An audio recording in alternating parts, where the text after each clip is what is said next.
I am going to show you how to create this scrolling timeline year animation in Premiere Pro. First of all, we are going to create our text.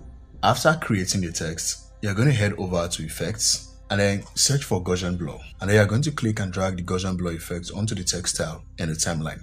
Next, you're going to click on this button at the top, and then you're going to add a ruler button and a guideline button. And then you're going to activate the ruler and the guide.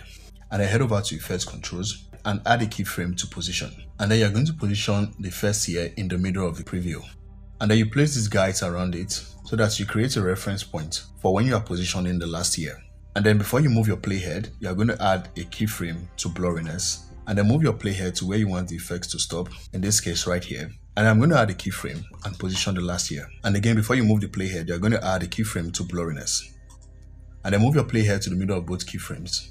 And add another keyframe to blurriness and set the value to 60. Now move your playhead to the beginning of the clip and head over to opacity and create a rectangular mask. You're going to make only the first year visible while you mask out the other years. At this point, you're pretty much done with these guidelines, so you can get rid of them. And then increase mask feather to 50 or your preference. If you find this video helpful, please give it a like and subscribe to the channel. Thank you.